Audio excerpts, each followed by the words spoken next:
bienvenue aujourd'hui sur ma chaîne. Je vais vous partager quelques petits quelques petits tips et astuces pour si vous voulez appliquer pour l'assurance emploi slash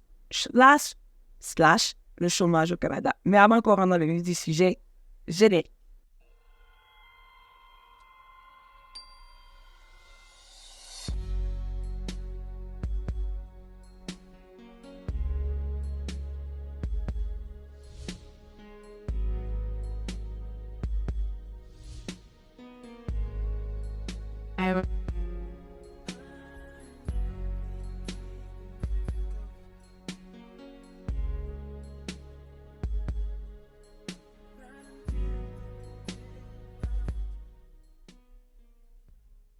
Hello, bienvenue à tous et à toutes sur cette vidéo. J'espère que vous allez bien. Donc, je sais pas trop que cette semaine sur la chaîne, je voulais parler de quoi? Est-ce que je veux vous partager certaines astuces pour toucher l'assurance emploi au Canada, ok?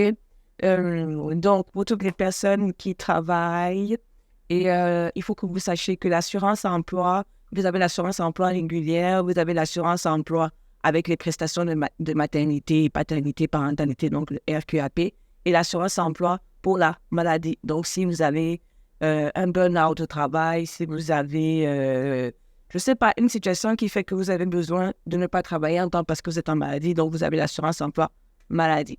Maintenant, ce qu'il faut savoir, c'est que pour pouvoir bénéficier de l'assurance emploi qui est régulière, donc entre guillemets, le chômage, il faut que vous soyez fait virer et il ne faut pas démissionner. Parce que si vous démissionnez, vous ne pouvez pas appliquer pour le chômage. Par contre, si vous vous faites renvoyer, vous pouvez appliquer pour le chômage et pendant ce temps-là, pendant que vous appliquez pour le chômage, vous devez quand même démontrer que vous êtes en situation de recherche d'emploi. OK? Vous cherchez, vous postulez, mais comme pour le moment, vous ne trouvez pas, vous appliquez quand même pour le chômage. Donc, vous assurez de ne pas démissionner parce qu'une fois que tu poses ta démission, voilà.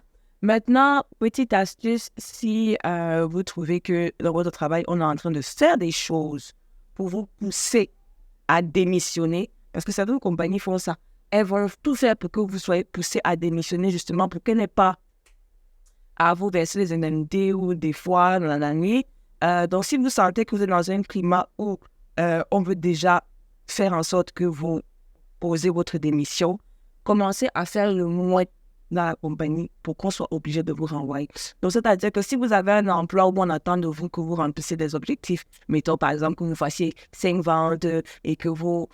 Je donne un exemple, hein, que vous fassiez 5 ventes ou que vous ayez tel nombre de statistiques à atteindre, ben, commencez à faire moins pour ne pas atteindre les objectifs.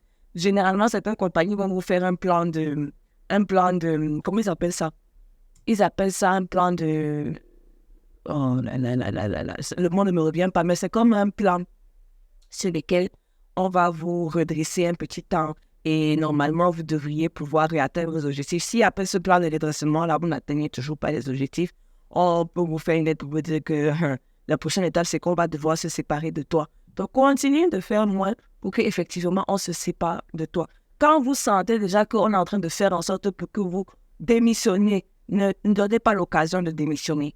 Donnez l'occasion qu'on vous renvoie. Donc, commencez à faire moins. Vous n'atteignez plus les objectifs. Vous n'atteignez plus les objectifs juste à ce que l'employeur soit obligé de vous virer.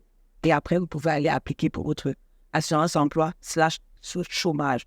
Savoir que si maintenant vous avez toute la documentation nécessaire, dont vous soumettez tous les documents que le Service Canada va vous demander pour pouvoir appliquer pour le chômage et que votre dossier n'est pas un dossier compliqué, ça prend normalement 28 jours ouvrables à partir du moment où vous avez appliqué la première fois et 28 jours ouvrables après, vous commencez à recevoir vos prestations. Donc, normalement, ce sont les prestations. Normalement, vous devez venir remplir votre déclaration de chômage aux 2 semaines si vous n'avez toujours pas trouvé de travail pour que les paiements continuent. Et puis, quand vous trouvez le travail, ben, vous appliquez pour dire que c'est bon, vous avez trouvé le travail, vous n'avez plus besoin du chômage. Donc, c'est à peu près ça que je voulais partager. OK?